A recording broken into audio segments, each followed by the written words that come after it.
Well, I'm a little used to the other podium. I hope my eyes work okay here for you guys. So good morning. Acidity. Acidity. The acidity of God. Is God dependent on anything? Psalm 92, before the mountains were brought forth, or ever you had formed the earth and the world, from everlasting to everlasting, you are God. Revelation 1:8, I am the Alpha, the Omega, says the Lord God, who is, who was, and who is to come, the Almighty. Colossians 1:15 through 17, He is the image of the invisible God, the firstborn of all creation. For by him all things were created in heaven and on earth, visible and invisible, whether thrones or dominions or rulers or authorities. All things were created through him and for him. And he is before all things, and in him all things hold together. Is God dependent on anything? The confession, which we're going over here today, in the beginning of this section of God and the Holy Trinity, as we start into his attributes, the Lord our God is the one and only and true God, whose subsistence is in and of himself. Aseity. This is theologically known as the Acidity of God. Charlie started us last week on this path, and using his words of moving from the shallow end of the pool to go to the deep end, that would be my attempt. Besides Scripture, much of what I say comes from listening to many others. And as I see it, what is at the core of understanding God's aseity is at the core of understanding our relationship with him as believers and as unbelievers. So what is aseity? Self-existent, existing of or by oneself, itself independently of any other being or cause, not caused to exist by someone or something else. God's aseity means he is self-existent, independent, and he alone is this. It is impossible for something to create itself. Well, what do you mean? Well, this is the deep end of the pool. It is an ontological question. The question is, what is being? What is real? What is ultimate reality? Aseity says there is, was, and ever will be one being, the supreme being, God. We call ourselves human beings. In reality, we are not beings, but becomings. We are always becoming something. We are never the same. We, like everything around us, is in a state of constant change, even in the smallest ways.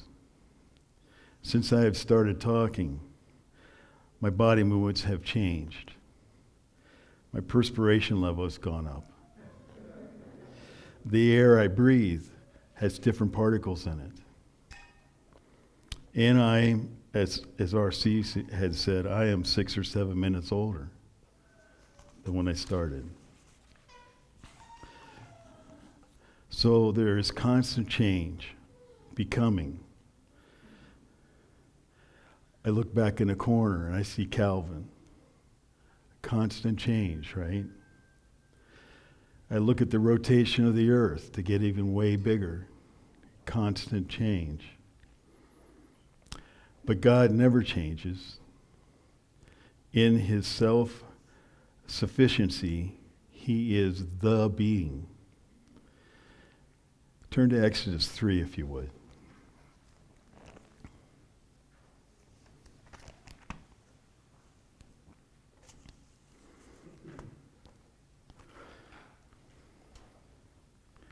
Exodus 3,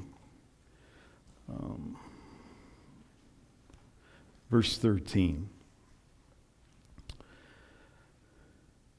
And we know the context here. We have Moses' encounter with God. Through the burning bush, God speaks to Moses of his plan for the Israelites in Egypt and Moses' part in it. And beginning in 13, Moses asks, "If I come to the people of Israel and say to them, 'The God of your fathers has sent me to you,' and they ask me, 'What is his name?' what shall I say to them?" God said to Moses, "I am who I am." And he said, "Say this to the people of Israel, 'I am has sent me to you.'" God also said to Moses, "Say this to the people of Israel, 'The Lord, the God of your fathers, the God of Abraham, the God of Isaac, and the God of Jacob, has sent me to you. And this is my name forever, and thus I am to be remembered throughout all generations." When the people ask, "Who sent you, Moses?" I am has sent me to you. The Hebrew there, YHWH, reveals his name, Yahweh. The three references to I am in that verse 14 represent the Hebrew word haya, meaning to be. To be not future, but to be, as in present, as in now. To be is equal with being. Sproul would say pure being. Not becoming like the rest of creation, like the rest of everything else, except God. Well, why is there something instead of nothing? Everything we know had a beginning. Everything as we see it around us had a beginning. There was a time when the created universe was not. No matter how much time you put to make it to happen, 6,000 years, 10,000 years, fill in the blank, how many billions of years you want to put in there. If there was ever a time when there was nothing, and this is where you have to think a little bit, when there was nothing, you can, if you want to get a good picture of that, just look for an illustration of the Big Bang. It's all black over here, and there's apparently something here, and it just goes out like this. But if there ever was a time when there was nothing, what could be now? Out of nothing comes nothing. Other than God, everything had a beginning.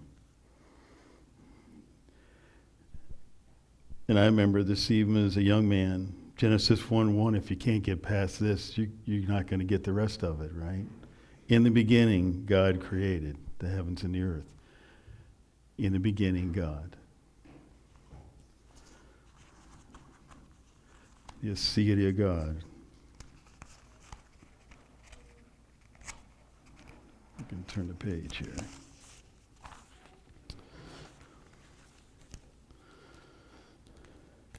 Again, this is the deep end of the pool. I'm going to quote R.C. here on a couple things. Without God, there can be no beginning. Without being, and when we talk about that, we're talking about God, there can be no becoming. There can be no creation. If there was a beginning,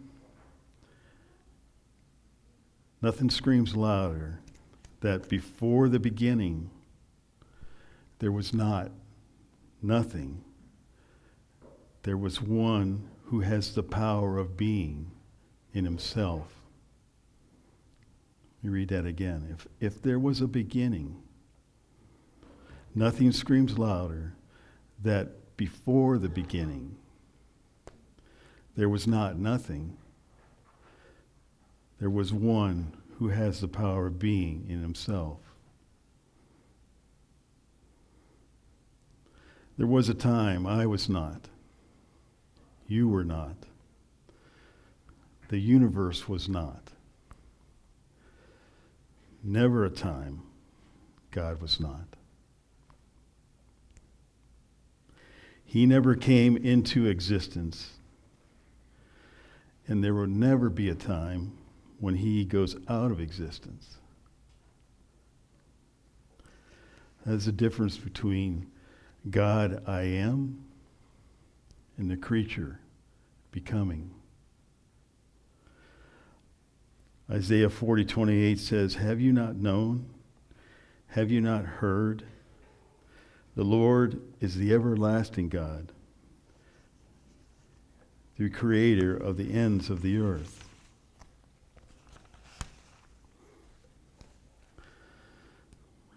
So God being self-sufficient, God having Aseity, he has no needs. He has no needs. Acts 17:25 says God is not served by human hands as though he needed anything. He himself gives to all mankind life, breath. He gives everything. James 1:17 says, every good, perfect gift is from above, from the Father. He's not taking, he is giving. Romans 11:35 through 36, who has given a gift to God that he might be repaid? For from him and through him and to him are all things.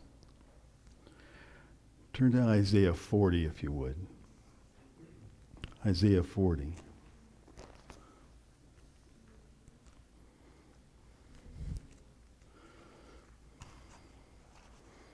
Because of his aseity, he has no needs. As we read these words and see that aseity coming forth and see who we are. Verses 12 through 17, Isaiah 40. This is just like Job-esque as you read this. Who has measured the waters in the hollow of his hand and marked off the heavens with a span, enclosed the dust of the earth in a measure, and weighed the mountains in scales and the hills in a balance? Who has measured the Spirit of the Lord, or what man shows him his counsel? Whom did he consult, and who made him understand? Who taught him the path of justice, and taught him knowledge, and showed him the way of understanding? Behold, the nations are like a drop from a bucket, and are accounted as the dust on the scales. Behold, he takes up the coastlands like fine dust. Lebanon would not suffice for fuel, nor are its beasts enough for a burnt offering. All the nations are as nothing before him. They are counted by him as less than nothing, and emptiness. And go across the page, 21. Do you not know? Do you not hear? Has it been told you from the beginning? Have you not understood from the foundations of the earth? It is he who sits above the circle of the earth, and its inhabitants are like grasshoppers, who stretches out the heavens like a curtain and spreads them like a tent to dwell in, who brings princes to nothing and makes the rulers of the earth as emptiness. Scarcely are they planted, scarcely sown. Scarcely has their stem taken root in the earth, when he blows on them and they wither, and the tempest carries them off like stubble.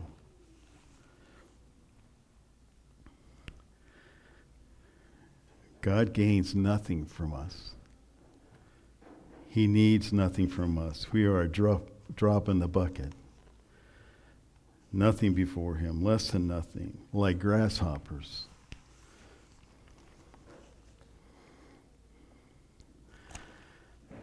And in regard to God having no needs, I came across this D.A. Carson story. And I'm going to make it a little more personal. He stated, God doesn't even need our worship. God doesn't even need our worship. He talked of God on a Thursday thinking, this has been a rough week. I'm a bit down. I can hardly wait for Sunday.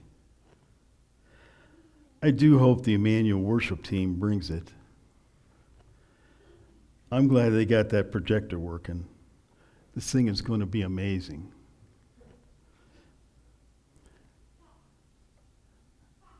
We smile. And yet we think we do these things for God. God has no needs. He gains nothing from us.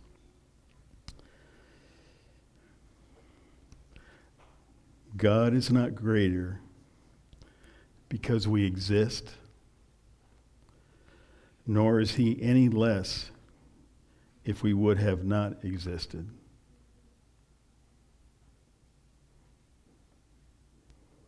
Again, deep end things, right? God is not greater because we exist, nor is he any less if we would have not existed. Self-sufficient, independent.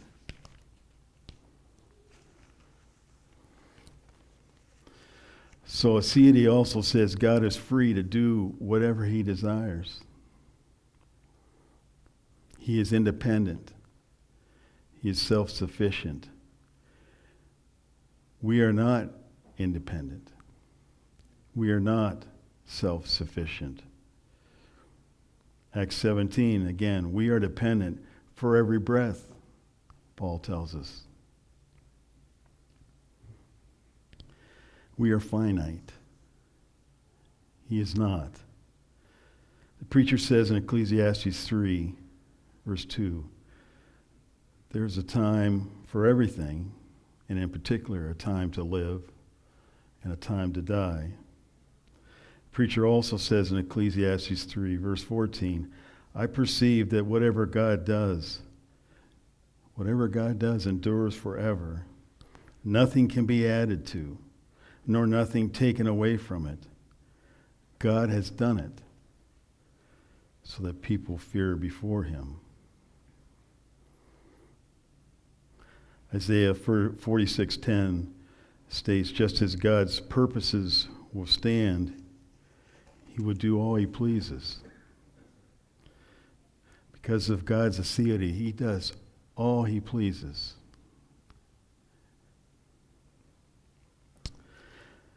And that is exactly man's desire, to be like God, and free to do whatever one desires. As a becomer, we are not being. We are not God. We are a becomer. We are constantly in a change. We had a beginning, and we will have an end in eternity. So as a becomer, he will never attain whatever he pleases,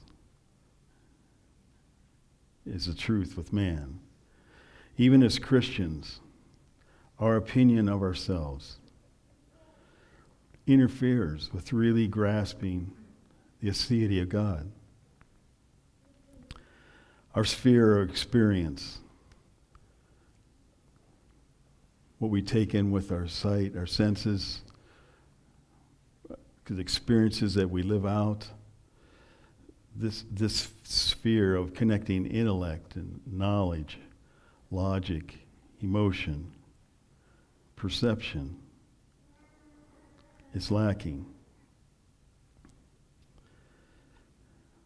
As Clint would say, as a speck on a speck. That's where I want to get you this morning. I don't know what it took to get here this morning. A lot of different things needed to be done. Car had to start.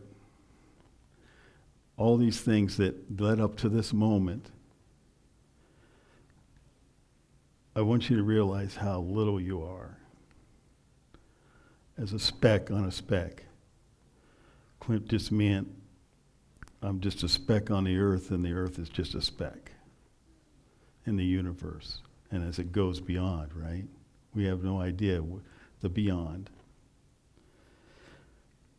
Comparing the acidity of God to the reality that we are a created being, a becomer,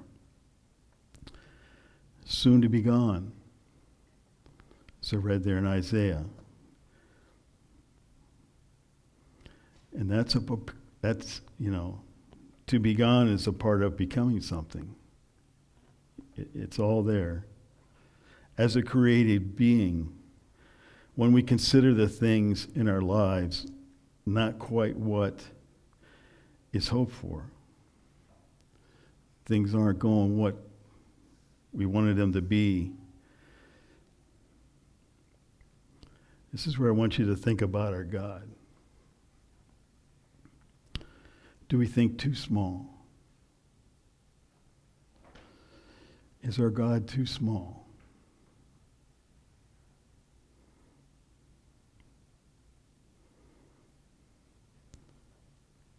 Who is God?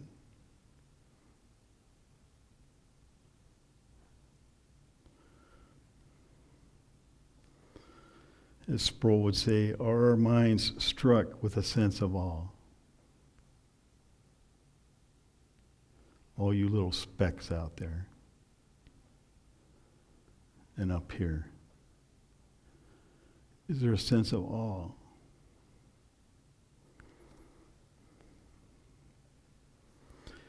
Acts 17, I'm going to want you to turn there.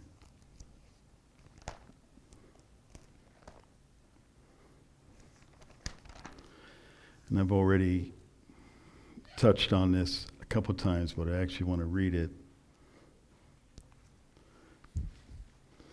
We have Paul, I'm going to begin in verse 24. Acts 17, 24. So Paul's in Athens. He's surrounded by gods made of metal, wood, and stone.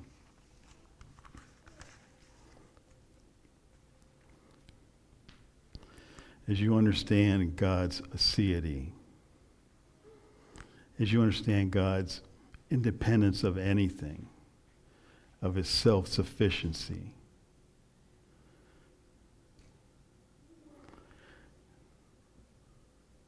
who is true being,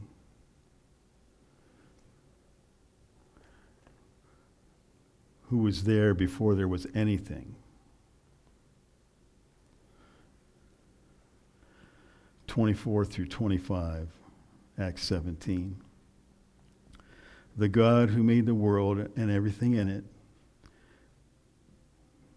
being Lord of heaven and earth, does not live in temples made by man, nor is he served by human hands as though he needed anything, since he himself gives to all mankind life and breath and everything. God does not live in temples made by man or served by human hands. And again, thinking of your speckness. and who God is, as we continue there, why did God, picking it up there in 26, why did God do this? He made from one man every nation of mankind to live on the face of the earth, having determined allotted periods and the boundaries of their dwelling place, that they should seek God and hope that they might feel their way toward him and find him.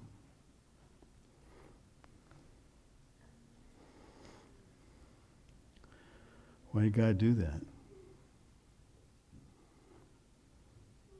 What do we do with specks? We just get out the sweeper, right? We just dust them up. As you understand God's aseity and that he has no needs, you have to stand back and just wonder, why the cross? He is perfect being in the triune Godhead.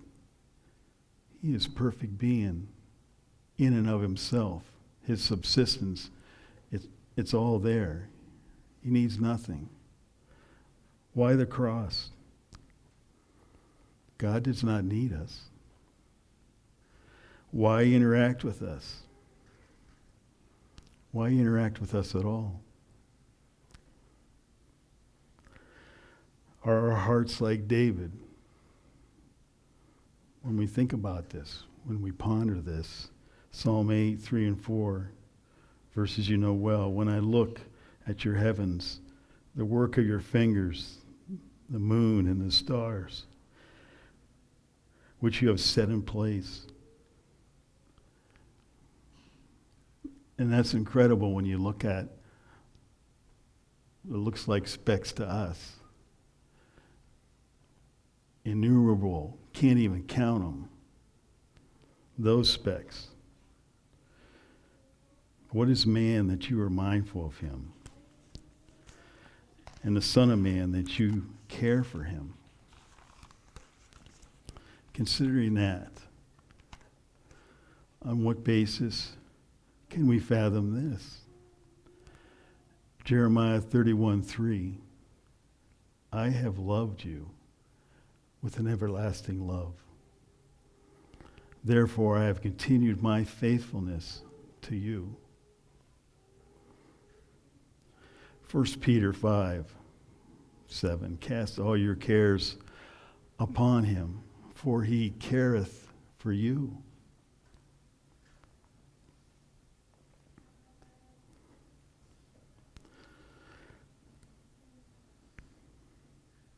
Our God of Aseity, as the confession says, whose subsistence is in and of himself, who needs nothing from outside himself.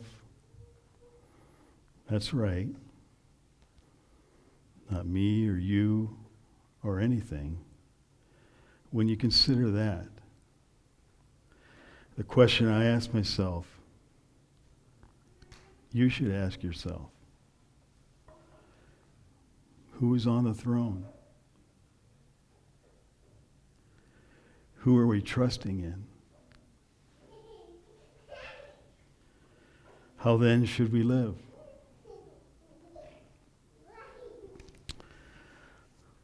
Only you can answer that, and only I can answer that.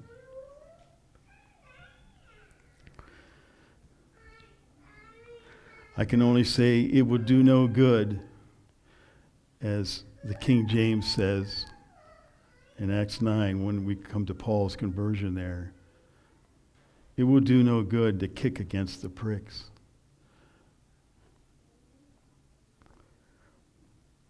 Well, what do I mean by that?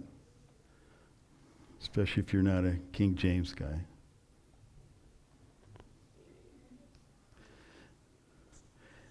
It will do no good to go against the will of God, right?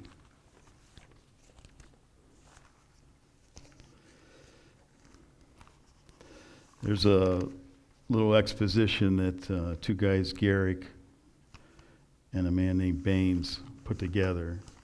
And I wanted to read, to finish out here, what they put in there as we think of God's aseity, as we think of being a speck. Because God is omniscient, He knows the thoughts and the intentions of our hearts. Because God is omnipotent, He can deliver and save with His mighty hand. Because God is infinitely merciful and faithful. Why? I put that in there. Why? Because God is infinitely merciful and faithful. He is gracious to those whom He wills to be gracious, who yet deserve justice. Because He is I am, because He is our God, even God with us, it is only by virtue of His aseity, His existence in and of Himself, that God is in Himself all that we need.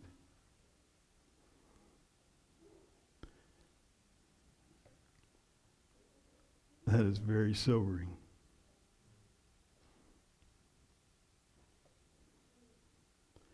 If you've gotten any part of that big picture, in 35 minutes,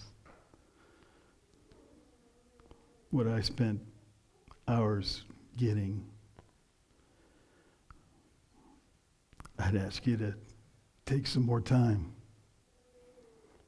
because it can get a little overwhelming if you really dig into it, if you really jump off and realize what God is in His aseity, and that He's all that we need. He is all that we need.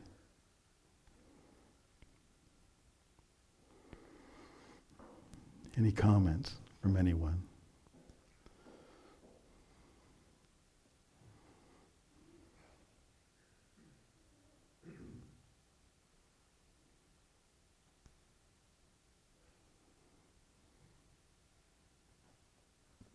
Charlie? I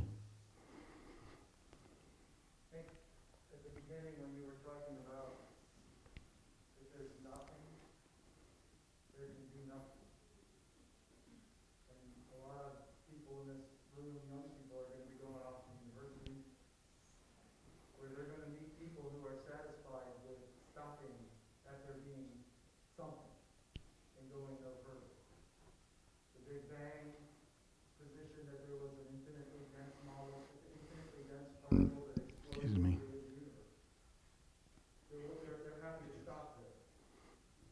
But the question has to be asked, where did it come from? Because out of nothing comes nothing, period. There is no other answer. Out of nothing comes nothing. So where did it come from? And to say that it came from God, that God did this, doesn't answer the question of where did God come from, but it does say there is one who has being. And I think that, to me, what you were bringing out there, we have to come to grips with the reality that if there is no God who has in Himself being, there's nothing. We wouldn't be. And I think that's just something we should think about for a while, to your point. Think about that, and then in light of that, think about ourselves in light of a being who is first, infinite, the source of all things. And it's not just mind-boggling, but it's humbling. Yeah. And it's comforting to know that there is one who is behind everything. It's not just chance chaos. Chance doesn't create. Chance doesn't bring something out of nothing. Chance isn't even a thing. And yet so many are comfortable just living in the oblivion of whatever, it just is. It is what it is. That's the stupidest statement ever made. It is what it is. But it is what it is. And I think that's just so wonderful to stop and think about. Things exist because God exists. And that's all.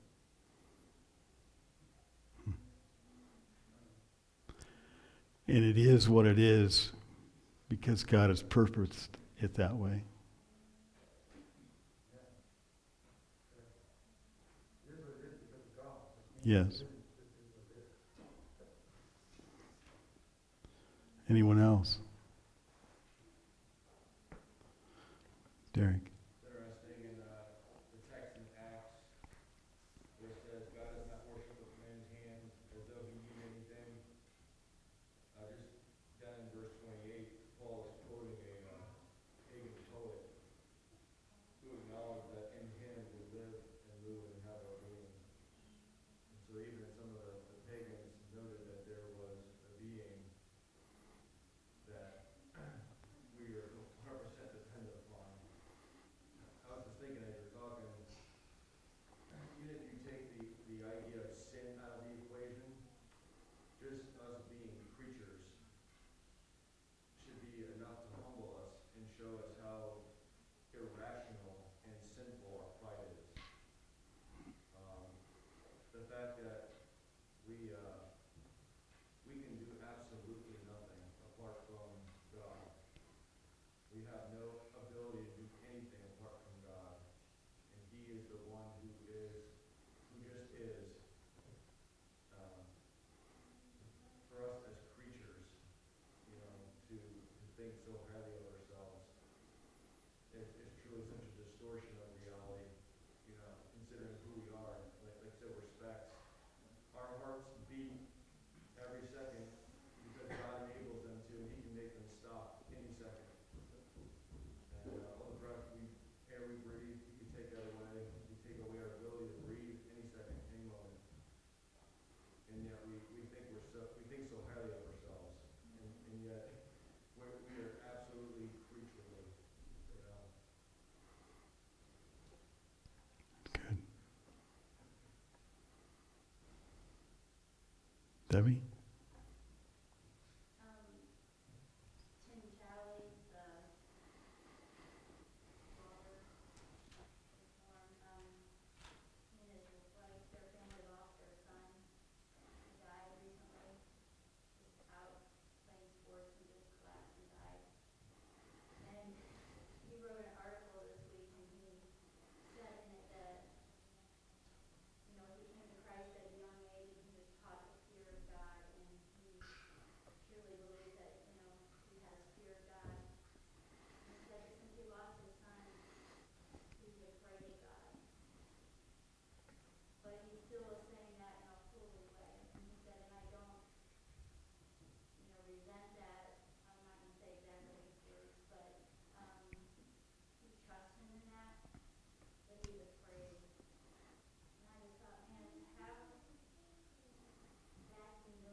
The comfort that Charlie spoke of, coming from God.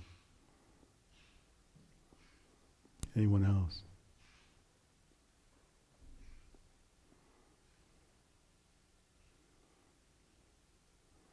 Let's pray.